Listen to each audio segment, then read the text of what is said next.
about the chemistry between you and Shay today and some of those big plays and just how good it felt to connect on 3 huge plays. Oh, it's awesome. I mean, I just give him a decent ball, and he goes out there and makes amazing plays. All of our receivers do. He got absolutely loose on a little 5-yard fish route. Easy throw for me, and he just turned it into a highlight reel play. On the second one, the 33-yard touchdown, the second one you threw to him, it almost looked like you did a double take at how open Shay was. I mean, did it take a second for you to see him on that play? I was kind of just waiting. I didn't know if that safety was there or not, and we had so much time with the protection. O-line did a phenomenal job today. So I just kind of waited, and made sure that he was open and then threw it. Steven, you guys went 47-60. Feels like you almost could even have played better. Is that how it felt in the loss? I mean, you could always play better. You can always get better at something, and that's what we're going to go in on Monday and correct the mistakes that we made. So it'll keep going up from here. Shay, Oregon State has not given up hardly any big passing plays all year. I think they're number one in the Pac-12 in passing efficiency. What did you guys see that you were? I know you've been beating teams on big plays, but what did you see that you guys were able to beat them on those big plays? I mean, after the first drive, we see some things that we could take advantage of.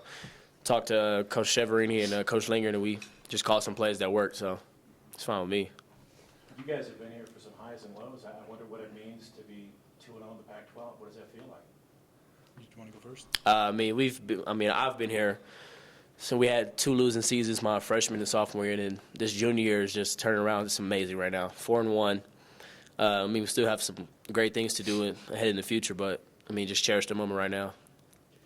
Steven, it seemed like after the first drive where you had the 3 incomplete passes and then you come back and you go to the run 6 consecutive times. After that, it seemed like things really opened up in the passing game as well. Talk a little bit about how using the run today and getting a lot of yards on the ground was able to complement you in your game. Yeah, I think the run this game definitely opened up the pass. Came out, started a little shaky, and had 3 incompletions, 3 and out, and then just came back, different mindset. We're going to go score. So, guys, I guess the question going into this game was, would the CU Buffs have a letdown after the big win against Oregon? You answered that in resounding fashion with a 37-point first half. What allows you guys to get out of the game so quick and be so dominant in these first halves? The tempo that we practice is nothing that you can practice against. Our coaches say. We started off a little slow, like he said, but once we got going, it's really hard to stop that tempo, especially in the elevation. So. What does it feel like to win back-to-back Pac-12 games for the first time in school history? Has it sunk in that you've done something no one else has ever done before? I think that's big and all that, and that's good, but I think we still have so much to go. If we win these first 2 games and then lose the rest, it's not going to matter. So I feel like we still have a lot of work to do, and I feel like we have a lot of big things to accomplish still. Shay, you guys have played in front of some crowds that aren't so big. Today was the biggest crowd of the McIntyre era. Did it feel that way, and is it fun to play in front of some fans that want to come out and see you play now? It's always fun to play in a packed stadium. That's just what you that's what you want as a team. The fans behind you, the support. It just gives us that extra energy when we go out and play. Where does your confidence come from? Just desire to be the best. Just go out there, work every day at practice, and I just try to make my family happy, trying to make El Paso proud, and just go out there and just play my game, do me. Hey, Shay, what is it about Steven that impresses you? He's a young guy who hasn't had a lot of college snaps under his belt. This was his 2.5 game yet. He's back there in the pocket. He's able to scan the whole field. He's able to find you deep, keeping his eyes down the field.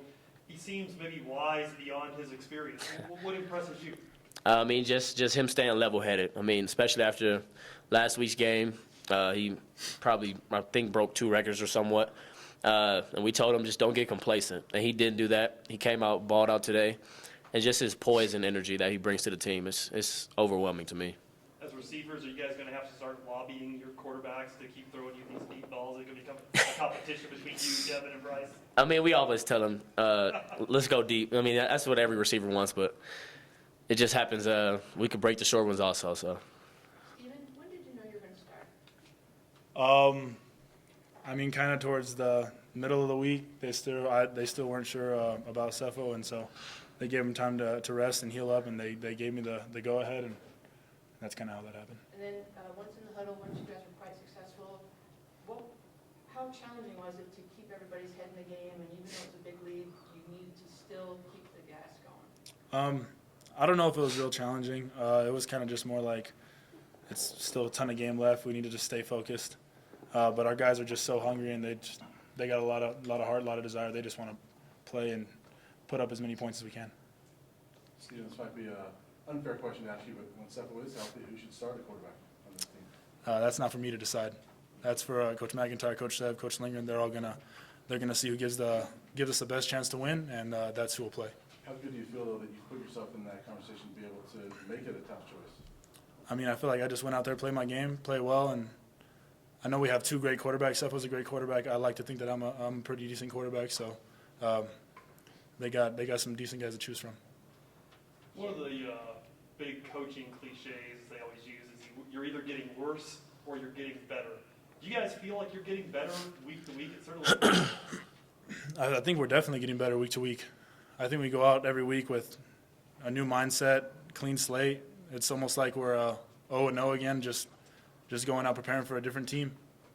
Shay, what is it that you can do that you're getting so open? Is it the fact that Steven keeps the play going and you can break loose?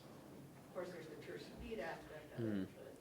I mean, it just came in the off season. We worked different routes, different ways to get open, and different ways to kind of like disturb the DB's mindset. But it just happens with the play calling. The play calling's there. I just happen to be open, and he gets me the ball. That's pretty much it. Are we got time for one more question? Do you guys think you? Two more. Oh no. Go for it. Yeah. Do you guys think you belong in the top 25 next week? I mean, like he's gonna say, that's not up to us. I mean, we're just playing ball. If we happen to get in the top 25, that's great. But I mean, we still got work to do. Shay, is there anything different just about where this team sits right now as opposed to a year ago, exactly today? Anything in terms of mindset? Just how would you compare the two teams? This year we're more hungry. I mean, we don't want another losing season. We've gone through too much of that. And these upperclassmen are like bringing us along and just kind of like pushing us to where they didn't last year. But now this year is like everybody wants to win. All right. Thanks, guys.